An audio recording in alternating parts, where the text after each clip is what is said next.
اللهم صل على سيدنا محمد يا رب صل وسلم دائما ابدا على حبيبي. ایک بیان کیا تھا کہ ایک ہندو پنڈت صاحب ہیں, نیلے پیلے ہو کے آتے ہیں وہ اکثر, ان کا مذہب ہے یہاں نیلے کچھ, یہاں کلر کچھ مختلف. ہمارے یہاں مولانا تو سیدھے سادھے ہوتے ہیں نا, کوئی کلر نہیں ہوتا ان کے, ٹھیک ہے نا, جیسے ہیں ویسے ہی آ کے بیٹھ گئے. لیکن ہندوؤں میں کے جو مولانا ٹائپ کے لوگ ہوتے ہیں وہ کلرفل ہوتے ہیں, اس میں ان کا کوئی مذہب ہوگا, ہم کسی کی توہین نہیں کر رہے.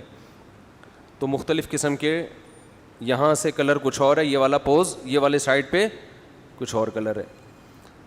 کلرفل قسم کے پنڈت صاحب ہیں, انہوں نے بیان کیا, میں نے فیس بک پہ سنا ان کا بیان, کہ گائے دن میں بھی آکسیجن لیتی ہے اور رات میں بھی, دن میں بھی آکسیجن دیتی ہے, اور یعنی گائے ہماری ماں کیوں ہے, دن میں بھی آکسیجن دیتی ہے اور رات میں بھی, اور بہت سارے دلائل یہ ثابت کرنے کے لیے کہ گائے کیا ہے, ماں ہے.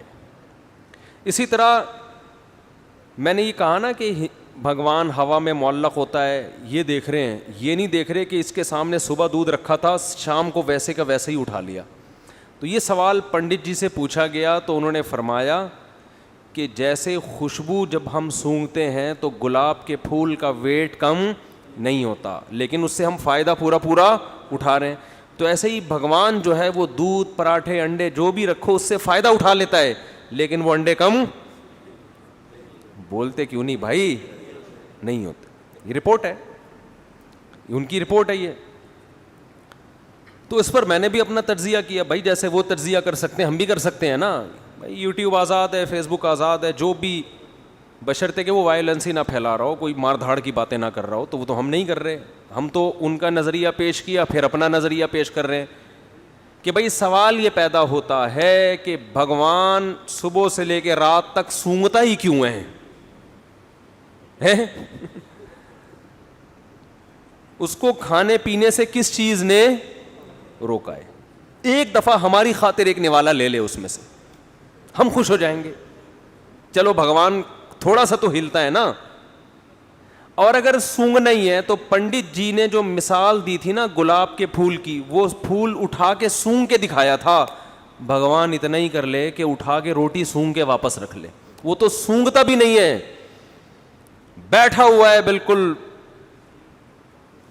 میں یعنی ادب کے دائرے میں بیٹھا ہوا ہے, ہلنے کا نام بولو نہیں.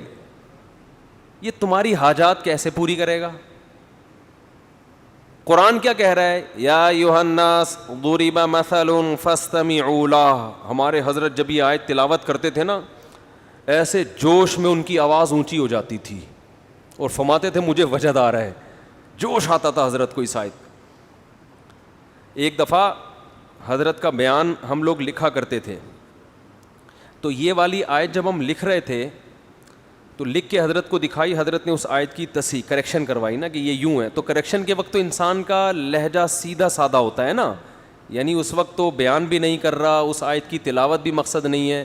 جیسے کوئی آدمی پڑھ رہا ہے قل ھو اللہ احد کو غلط پڑھے, تو آپ اس کو سمجھاؤ کہ بھائی قل ھو اللہ احد ہے, قل ھو اللہ وحد نہیں ہے, ایسے بتاؤ گے نا, اس میں جوش تھوڑی آئے گا آپ کو. لیکن حضرت اس آیت کی کریکشن کروا رہے تھے اور اونچی آواز ہو گئی, ٹھیک ہے نا, یا ایھا الناس ضرب مثل فاستمعوا لہ, ایک دم جوش میں آ گئے. ہم نے کہا یہ لکھوا رہے ہیں یا تقریر کر رہے ہیں؟ پھر فرمانے لگے جب یہ آیت پڑھتا ہوں تو مجھے اتنا جوش آتا ہے کہ چیخنے کا دل کرتا ہے یہ ایسی مزیدار. یا ایھا الناس, اے لوگو, دیکھو قرآن کی مثالوں میں سب سے مزیدار بات پتہ ہے کیا ہے, بلکہ پورے قرآن میں فطرت کو اپیل کرتا ہے. کوئی پیچیدہ باتیں بولتے کیوں نہیں, دو اور دو چار کی طرح قرآن نے لا کے نا حق اور باطل کو بیان کر دی ایسے. تبھی تو ہمیں یہ ایتھیس ویتھیس کی جو تقریر ہے نا, یہ لطیفے لگتے ہیں. یہ کیا لگتے ہیں؟ لطیفے چھوڑتے رہتے ہیں بیٹھ کے. تو وجوہات میں یہ بتا رہا تھا کہ میڈیا کیا ہو گیا ہے, بہت تیز ہو گیا. اب کوئی ہندو پنڈت صاحب یا کوئی پادری صاحب کسی کو کچھ بھی, یا کوئی گاؤں میں بیٹھ کے لوگوں کو کوئی بھی مذہبی, چاہے وہ مسلمانوں میں ہی ہو, وہ الو اگر بنا رہا ہے تو اس کے خلاف بھی آپ کو دلائل یوٹیوب پہ مل جائیں گے. تو مجھے توقع نہیں تھی کہ میں ایک ایسے ہی نارمل مجلس میں بیٹھ کر ایک بات کروں گا, پنڈت کے دودھ کی رپورٹ پیش کروں گا, خوشبو گلاب کا پیش کروں گا, اور وہ ویڈیو وائرل ہو کے پنڈت جی کی تقریر کے ساتھ میری تقریر مارکیٹ میں چل رہی ہے. وہ پنڈت جی کی جو بھی تقریر دیکھے گا کہ بھائی بھگوان صاحب خوشبو لیتے ہیں, ڈائریکٹ پراٹھا نہیں کھاتے. یہ مفتی طارق مسعود ہے, صبح 2 پراٹھے کھا جاتا ہے. ہمارے بھگوان کو 2 پراٹھے کھانے کی ضرورت نہیں ہے. بھگوان تو وہ ہوتا ہے جو صرف پراٹھے کو سونگے اور طاقت مفتی طارق مسعود سے زیادہ آ جائے اس کے اندر, ورنہ بھگوان میں مفتی صاحب نے فرق کیا ہو گیا. بھگوان اٹ از کالڈ بھگوان. اب چونکہ حضرت مفتی صاحب کی اس میں توہین تھی احقر کی, ٹھیک ہے نا, تو احقر نے اس کا جواب دیا ہے کہ بھائی بھگوان سونگنے پر اکتفا کیوں کرتا ہے, اور اگر سونگنا ہے تو اٹھا کے سونگ کیوں نہیں رہا. پڑا ہوا ہے 1000 سال کے بعد بھی, جدھر کو دیکھ رہا ہے نا 1000 سال کے بعد بھی ادھر ہی دیکھتا ہوا نظر آئے گا. کچھ بھی کر لو بھگوان کے ساتھ, نہ ادھر منہ گھمائے گا نہ ادھر منہ گھمائے گا. اب مجھے یہ توقع نہیں تھی, خود انڈیا والوں نے یہ کام کیا, ادھر وہ پنڈت جی کی تقریر ڈسٹیمپر کے ساتھ اور ادھر ہماری تقریر. تو اب کیا ہے, دنیا تیز ہو گئی ہے. اب جو سیکھ حق تک پہنچنا چاہے گا نا, اس کے لیے حق تک پہنچنا کیا ہو گیا, آسان. اس لیے جتنے بھی دیگر مذاہب کے لوگ ہیں, چاہے ان کا تعلق عیسائیت سے ہو, یہودیت سے ہو, ہندوازم سے ہو یا سکھ مذہب سے ہو, جس مذہب سے بھی جس کا تعلق ہے, لوگ یہ بات محسوس کر رہے ہیں کہ ہمارے مذہب میں جان بولو نہیں ہے, دم نہیں ہے. نظریات ایسے ہیں جن کے پیچھے کوئی بیس نہیں ہے, کوئی دلیل نہیں ہے. اور قرآن کی میں مثال دے رہا تھا. قرآن جو ہمارے حضرت جس آیت پہ جوش کھاتے تھے نا, کہ وہ جو ہندو کہہ رہے ہیں نا کہ یہ پراٹھا رکھا ہوتا ہے, یہ سونگتے ہیں, کھاتے نہیں ہیں, فائدہ اٹھا لیتے ہیں بس.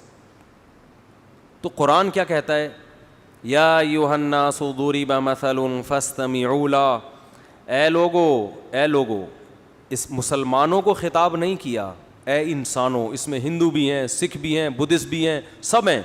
اے انسانوں, ضرب مثل, ایک مثال بیان کی جا رہی ہے, فاستمعوا لہ, اس کو غور سے سنو, اسے غور سے سنو. اب قرآن کے اس اسٹائل سے, اس انداز سے لگتا ہے کہ بہت ہی کوئی پیچیدہ مثال ہوگی, ہے بھائی, ایسا ہی لگتا ہے نا, اتنی پیچیدہ مثال ہوگی جو کھوپڑی میں آئے گی نہیں. تبھی قرآن کیا کہہ رہے ہیں, یعنی ڈائریکٹ مثال بیان کر دیتا نا. بھائی ہم جب کسی کو کوئی بات سمجھا رہے ہوتے ہیں تو تمہید باندھنے کی ہمیں ضرورت نہیں ہوتی, ہم ڈائریکٹ مثال پہ آ جاتے ہیں, فار ایگزامپل کہہ دیتے ہیں نا. لیکن جب مثال پیچیدہ ہو, مشکل ہو, تو پھر ہم پہلے ایک تمہید قائم کرتے ہیں. ارے بھائی ذرا رکو, میں تمہیں ایک مثال سے بات سمجھاتا ہوں. یعنی مثال دینے سے پہلے یہ جملہ لے کر آئیں گے تاکہ اس کے کان کھڑے ہو جائیں. تو قرآن بھی کہتا ہے یا ایھا الناس, اے لوگو, ضرب مثل, ایک مثال بیان کی جا رہی ہے. قرآن یہ نہیں کہہ رہا میں بیان کر رہا ہوں. کیوں؟ اس لیے کہ یہ لوگ قرآن کو مانتے نہیں, اللہ کو مانتے نہیں. یہ جب اللہ کا نام آ جائے گا نا بیچ میں کہ میں کر رہا ہوں, تو کہیں گے بھائی اللہ کر رہا ہے, ہم نہیں مانتے اللہ کو. اللہ کہہ رہے چھوڑو کون بیان کر رہا ہے, مثال کو فوکس کرو, مثال ہے کیا, سمجھ رہے ہیں؟ قرآن کہہ رہے اس کو چھوڑو, بیان کون کر رہا ہے. ضربت مثلا نہیں ہے, ضرب مثل, پیسو وائس ہے, فعل مجہول ہے. ایک مثال بیان کی جا رہی ہے, چھوڑو کون بیان کر رہا ہے, اس کو مت دیکھو, کیونکہ تمہیں تو ہم سے چڑ ہے, اللہ کر رہا ہے, نبی کر رہے ہیں, تم بولا یار یہ نہیں, ہم نے چھوڑو اس کو, اس مثال کا جواب لے کر آؤ بس. مثل فاستمعوا لا, اسے غور سے سنو. ان الذین تدعون من دون اللہ, جن کو تم اللہ کے سوا پکارتے ہو, مندروں میں بیٹھے ہوئے ہو جن کے سامنے ہاتھ جوڑ کے, لن یخلقوا ذبابا, یہ سنگ دل محبوب قدموں میں لانا, یہی کام کر رہے ہوتے ہیں نا ہندو لوگ مندروں میں جا کے. آج کل تو دنیا میں اور کوئی غم ہے ہی نہیں, بس یہی دنیا میں سب سے بڑا غم رہ گیا ہے. روٹی روزی سنگ دل محبوب, نرم دل تو کسی کا محبوب ہے ہی نہیں, سارے سنگ دل ہی ہیں. تو سنگ دل محبوب قدموں میں لانا, روٹی دلا دینا. اللہ فرماتے ہیں لن یخلقوا ذبابا, کہ یہ ہرگز ایک مکھی بھی پیدا نہیں کر سکتے. ایک مکھی پیدا کرنے پر بھی یہ قادر نہیں ہے. آگے فرمایا وَإِن يَسْلُبْهُمُ الذُّبَابُ شَيْئًا, یہ جو بھگوان پراٹھوں کی خوشبو سونگھ رہا ہے نا یہاں بیٹھ کے, خوشبو سونگھ رہا ہے, اور تم سمجھتے ہو اس میں اتنی انرجی آ جاتی ہے کہ تمہاری بگڑی بنائے گا, یہ تمہارے مسائل کہاں سے حل کرے گا؟ یہ جو مٹھائی اس کے سامنے تم نے رکھی ہے, مکھی اگر اس مٹھائی میں سے کچھ لے کے اڑ جائے تو یہ مکھی سے وہ مٹھائی چھڑوا نہیں سکتے. جو بھگوان مکھی سے مٹھائی نہ چھڑا سکے وہ جیل سے, پولیس سے تمہارا قیدی کہاں سے چھڑائے گا؟ وہ اس لیے بھی جا رہے ہوتے ہیں ہمارا بھائی جیل میں چلا گیا ہے, پولیس والوں سے بھگوان ہمارے بھائی کو بولو بچا لو. کانسیپٹ ہے بھائی, ہم کسی کا, ہمارا ایک نظریہ ہم اس کو پیش کر رہے ہیں نا, قرآن کی آیت ہے یہ. فَاسْتَمِعُوا لَهُ وَضَعُفَ الطَّالِبُ وَالْمَطْلُوبُ, فرمایا جو عبادت کرنے والا وہ بھی کمزور, جس کی جا رہی ہے وہ بھی کمزور, دونوں کمزور ہیں تو مسائل حل نہیں ہوں گے. مسئلے حل ہوتے ہیں کمزور جب طاقتور سے رابطہ کرتا ہے.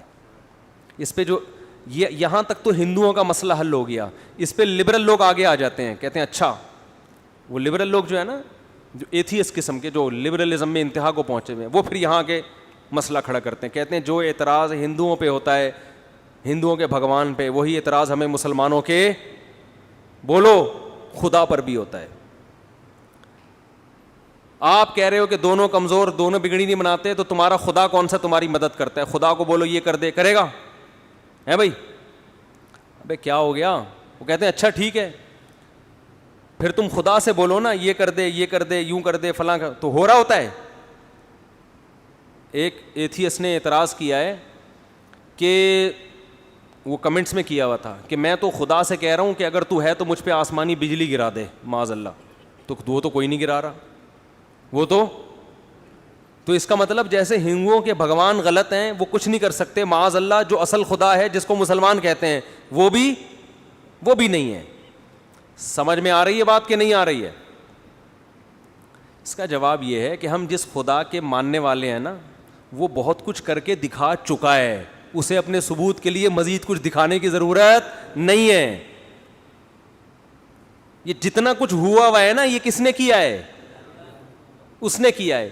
اگر وہ اس طرح سے کرنا شروع کر دے کہ ایتھیسٹ نے کہا کہ آسمان سے بجلی گرے اور گر کے مر جائے, آزمائش ختم, یہ تو مشاہدے والا ایمان ہے, یہ تو پھر دلائل اور پیغمبروں کی اور دلائل کے تانے بانے ملانے کی ضرورت ہی نہیں ہے.